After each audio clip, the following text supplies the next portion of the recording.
Hey everyone, you're listening to rockbandreviews.com, and I'm your host Bill Hernandez, and today we're talking with Doug Robb, who is the voice behind the band Hoobastank. Now Doug and the band will be sharing the bill with Everclear, Living Colour, and Wheatus on a Summerland tour that will find its way to the Old School Square Pavilion this Sunday, July 25th. Now please note that Hoobastank and Living Colour will be the two performing bands for this particular stop in Delray Beach. Doug, it's so great to have you on the studio line today, and you must be excited to finally be back on the road. Yeah, it feels pretty good. Everybody on this tour is really excited. I mean, does it feel kind of weird to be actually doing it after being off for over a year? Yeah, yes. Like right when the first couple shows was a little bit, a little bit of that feeling like, whoa, this is actually happening. But honestly, by the even by the second show, third show, it felt kind of like we'd never left. Heard that. It comes back quickly. Now, during the pandemic and the lockdown and such, what did you do to keep busy? I unlike some other musicians, I kind of really shut it down. I didn't write. We didn't play any like online gigs or anything like that. We really just shut it down, and I took care of my family. That's pretty much what I did.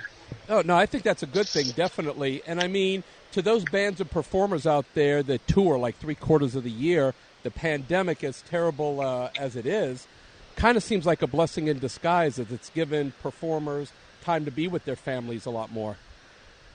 Yeah, exactly, and especially at a time when I've got two younger kids, and when I was of great help, with schooling and all this kind of stuff, that would have been extra hard, if I wasn't able to spend time with them.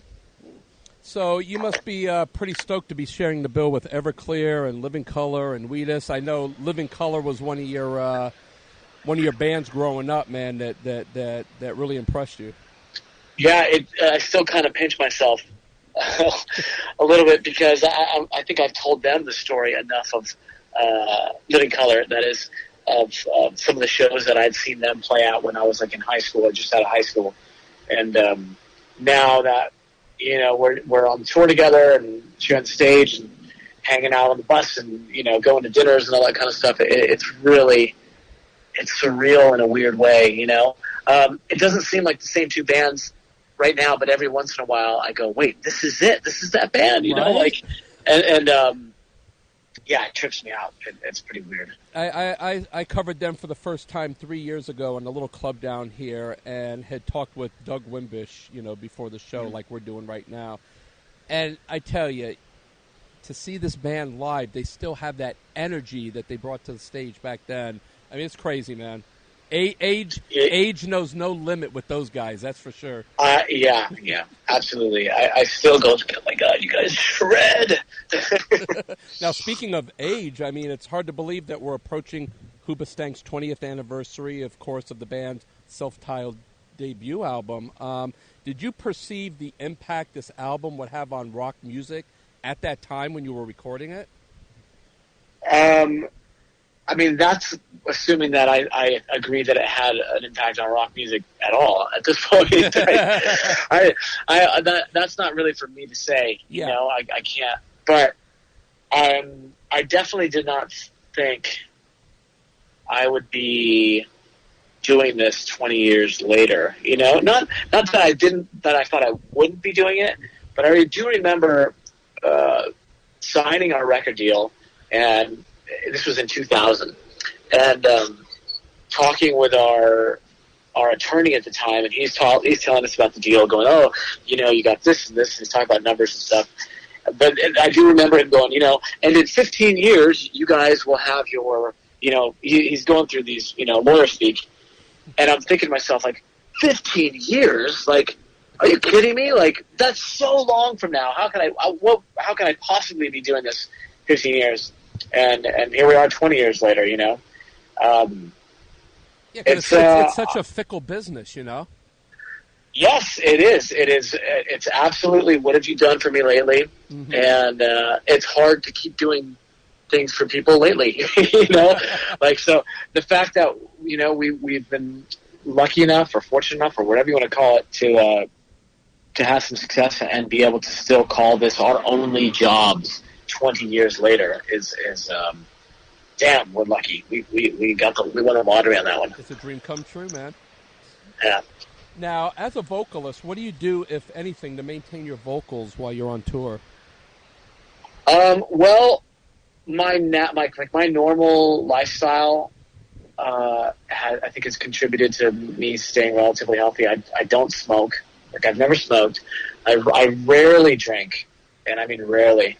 So those are two ingredients already that, like, any vocal coach or any doctor would be like, don't do this if you want to have, you know, if you want to have your voice last longer. And then, I don't know, I mean, just trying to sing properly, I guess. I don't know, trying to stay, you know, trying to not catch colds and whatever. You know, I do my best to stay healthy.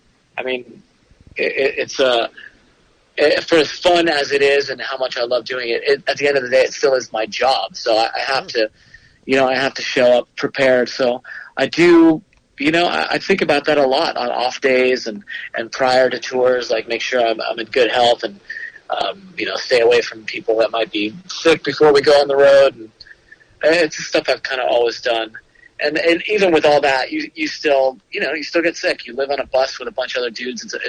It's inevitable, you know. But like I said, I think my normal lifestyle has kind of contributed to keeping me relatively healthy. Now, it's been 3 years since the release of 2018's Push-Pull album. Is there any new material coming available soon? I hope, and all of that lies on me. Like, I take all the blame for them literally not being anything right now. I know our guitar player is constantly writing, our bass player is constantly writing, and I'm kind of the guy that's like, oh, you know, like, when I feel inspired, and sometimes it takes longer than others, so it's all on me. But I keep on getting asked this a lot in interviews, especially lately. So I definitely feel like, you know what, the clock's ticking. Yeah. And now, is there anything maybe in the vault from back in the day that maybe was recorded that can be released? There's a lot of stuff in the vault. Some of it, I don't know. I mean, some of it's okay. You know, there's probably a reason why it wasn't released back in the day. But we do have a lot of, I don't know, like demos and a ton of behind the scenes, like, footage. I know that's not music, but like footage of recording the first album and touring up behind the first album and all this kind of stuff that we could compile, that we have been compiling and kind of editing and getting ready to release to the public for this 20th anniversary. Yeah, make a great documentary behind the scenes. Sure. It would be the boringest, like, 12-part, you know, miniseries. Now, in 20 plus years of making music, you must have a ton of stories to tell. Have you thought about writing a book down the road? You know what? Honestly, it's crossed my mind.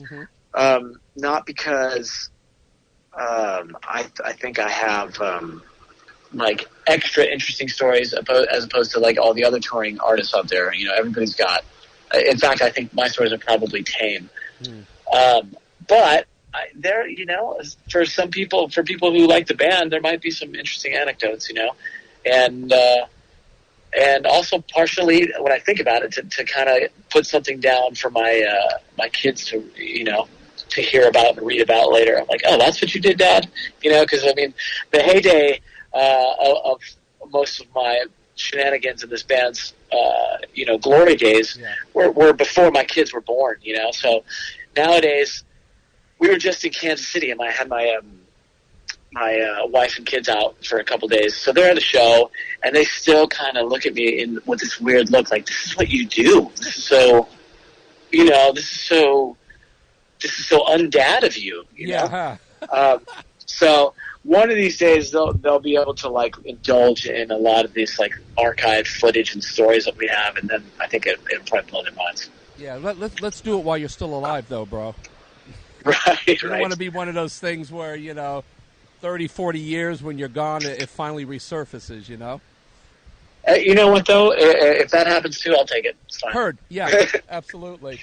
Hey, Doug, I want to thank you so much for your time and consideration today for talking with rockbandreviews.com. We will be personally at your show. We'll have our photographer there. I'm going to do a live review. And again, for everyone out there, this is for the Summerland Tour, Hoobastank with Living Color at the Old School Square Pavilion this Sunday, July 25th in Delray Beach, Florida. We do a lot of work with charities. Right now we're working with Disabled American Vets. If there's any way we can get a guitar in the hands of your tour manager, would you guys mind signing to benefit the charity? Absolutely. No, absolutely. That's totally fine. All right, no worries, man. We'll see you Sunday. Man, we're so freaking stoked to finally have you guys on the road and all the other bands out there that have been suffering for well over a year. Let's keep the ride going, follow the rules, do the right thing, and let's keep riding this wave. Awesome. Appreciate it. All right, brother. Cheers, man. You too. Later.